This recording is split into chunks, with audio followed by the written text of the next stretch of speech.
and a big welcome back to another episode of Sundays with Sarah. I just want to say how happy and excited I am that you guys are enjoying these Sunday regular sit down chitty chatty vlogs.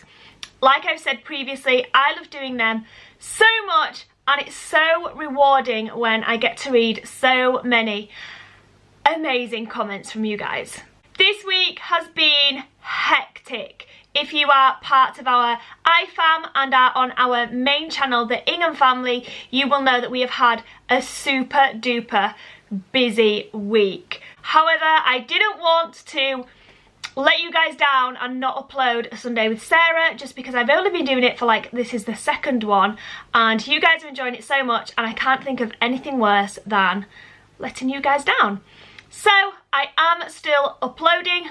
Obviously you're watching it, but it will be kept a simple one this week, just a simple one. What I've decided to do is I've had many requests to give you some childhood facts, so facts about myself, and I thought, yeah, that'd be really nice. I can give you guys some more information about me, and I hope you enjoy listening to it. So I was born on Friday the 13th of December. I was a good baby from what my parents have told me. I was very quick to learn how to walk and talk. However, I have been told that I didn't really have much of a choice, considering my mum got pregnant again when I was 4 weeks old, I think.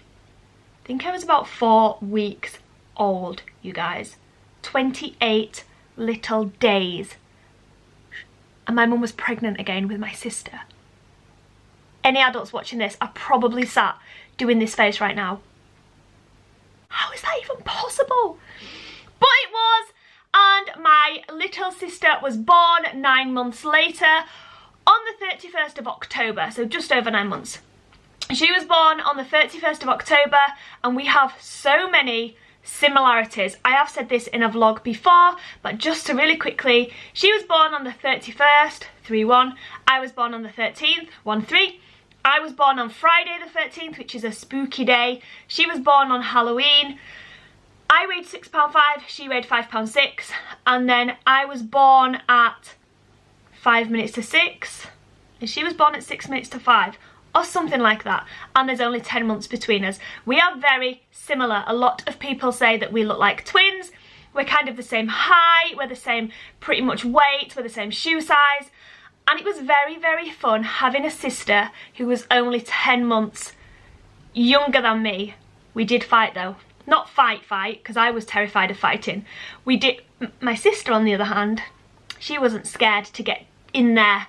But I was not a fighter, still not. I can't even watch boxing on TV. It terrifies me. The noise that you hear when someone's hand hits flesh, just, ooh, it sends a shiver down my spine.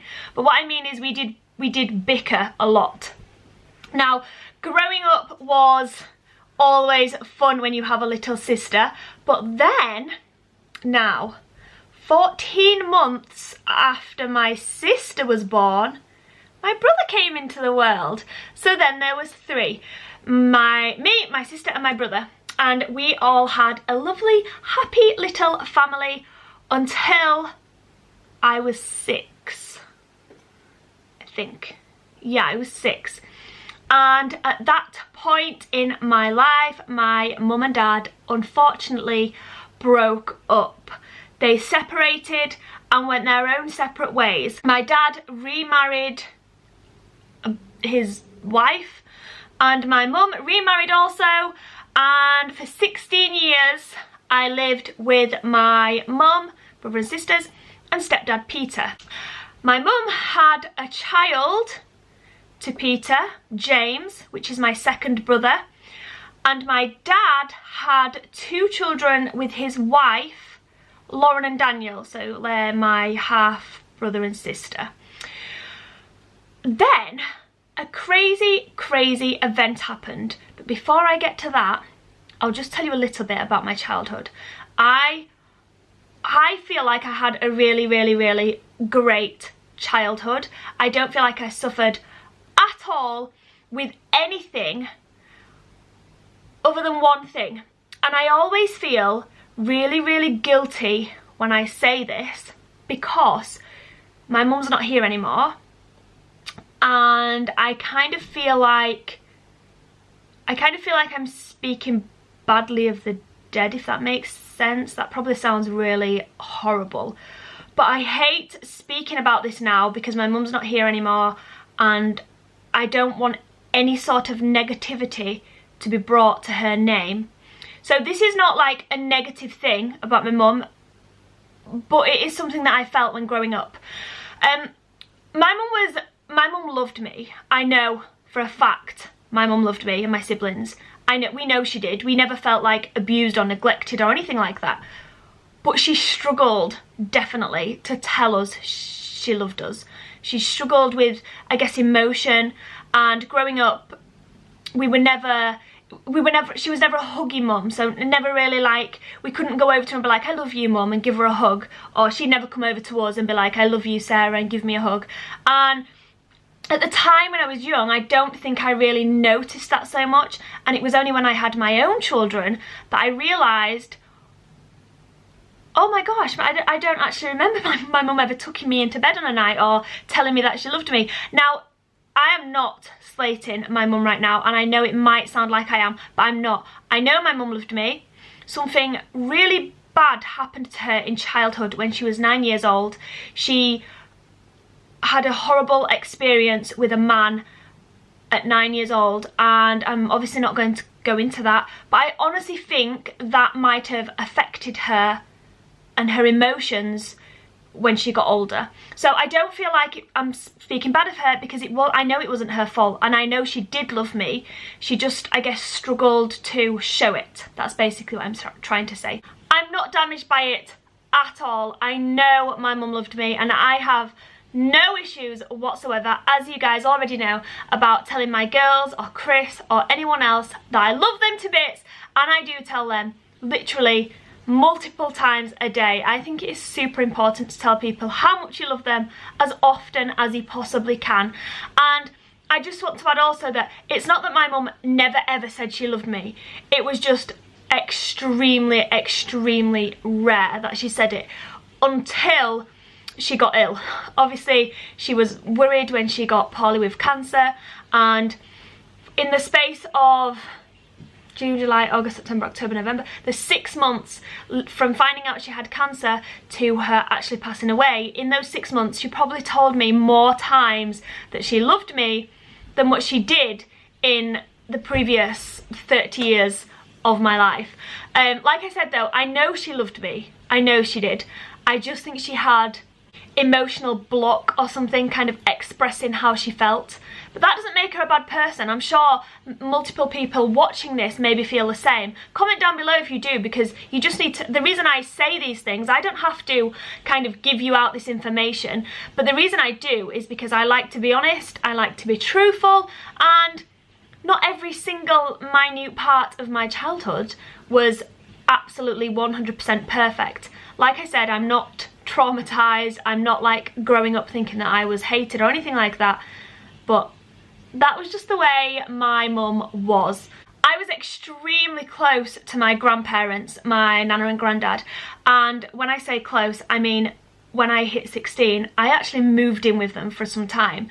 I loved them and love them so much, as much as my parents. Like, honestly, they were like second parents to me. I'd go there every single Friday night, and I'd stay until Sunday, and then I'd go back home.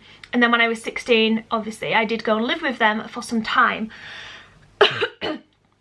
They also took me and my sister abroad twice a year from when we were 6 until when I was about 14-ish maybe. I can't actually remember how old I was, but we went abroad twice a year for a lot of years. We were really well travelled, and I think that's now where I get my passion for travel from, because my most awesome memories were travelling when I was younger with my grandparents. When I started high school, I went to a different high school to anybody in my primary school. a bit like Isabel right now, so I do know like how she feels. It was slightly nerve-wracking, but I remember being extremely excited. I didn't want to go to a high school around where I grew up. I grew up in a town in Leeds called Seacroft. It's not the best of areas. We lived in a council house, and I just want to say there's nothing wrong with that at all. You can get lovely council areas, lovely council estates, but the one I lived on was not really lovely, and I knew from being a young teen that I didn't want to grow up there. I didn't want to raise my family there. I didn't want to stay kind of in that area. So when I went to high school, that was made even more cemented, because I went to a high school, sorry, that was a good 2-hour journey from my home, and I had to get 2 buses there on a morning and 2 buses home every night. It was always, in winter, dark when I left my home at around 6:30 a.m. to get a 7 a.m. bus, and then it was always dark by the time I got home. It was always about 6.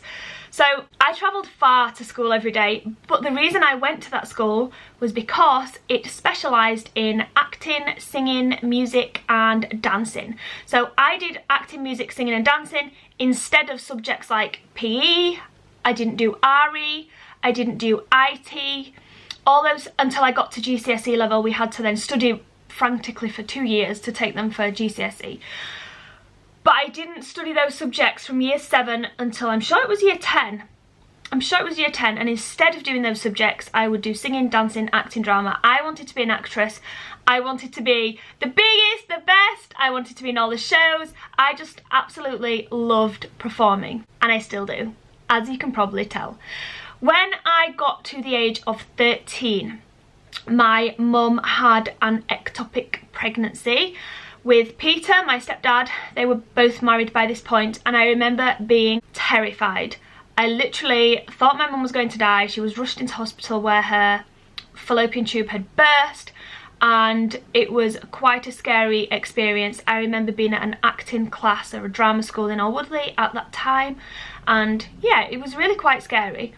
Not too long after that, I think she was told she would struggle to conceive, but she didn't, and not too long after that she became pregnant with my second brother, James. So James is from my stepdad, not my biological father.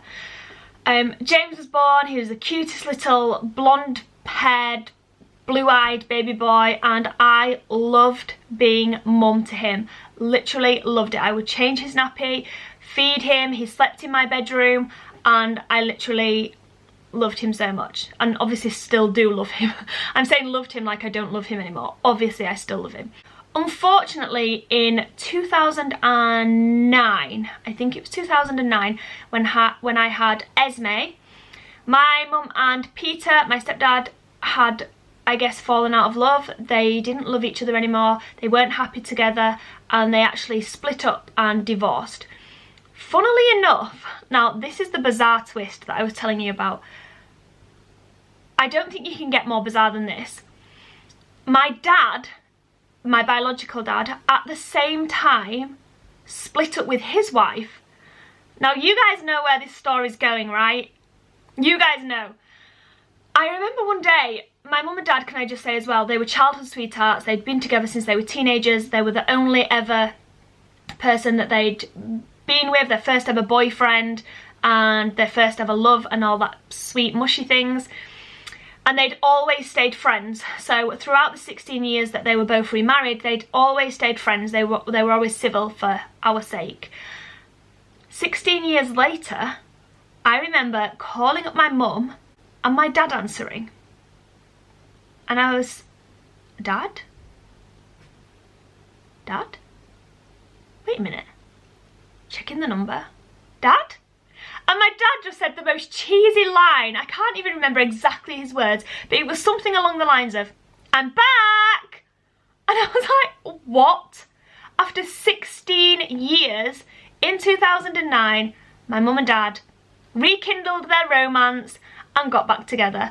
And I honestly was so happy. It's not that I didn't like my stepdad, not that at all. I did like him, but my mum wasn't happy anymore. I knew she wasn't happy, and so that she got back with my dad, and then they were really, really happy together for a beautiful but very not long enough 6 years, until in 2015 when sadly my mum passed away of lung cancer. She was only 49. If you guys are regulars, you probably already know the story. But yeah, I just think that's such a fascinating fact, and not something that you kind of hear of every day. It's like, I guess it's really rare. If you know of anybody that's ever been in that situation, or you yourself have been in that situation, comment down below, because I would be really, really interested to know. I just think it's super, super cool, and a really cool fact. So I think that pretty much sums up my childhood in a very quick, what's that, 14 minutes, something like that. Basically, it was an adventure, a good one, and I have a lot of fond memories of growing up, a lot of fond memories. If there's anything else that you guys would like to know, comment them down below and I will hopefully answer them all for you. If you have any more ideas, because this vlog was actually recommended to me. I wouldn't have even thought in a million years to do a childhood facts vlog for myself. But I'm so glad I've done this, and it's a memory that I will be able to look back on. Even though obviously all the memories are in my head, sometimes you forget things and it's nice to have a vlog to watch back on. So if you have any more ideas on what you would like to see me do for Sundays with Sarah, then comment down below and let me know. And give this video a big thumbs up if you enjoyed it. I certainly enjoyed doing it for you guys, and I will see you all again next Sunday at 12 PM. I am so bad with 12 PM. Yeah, 12 PM.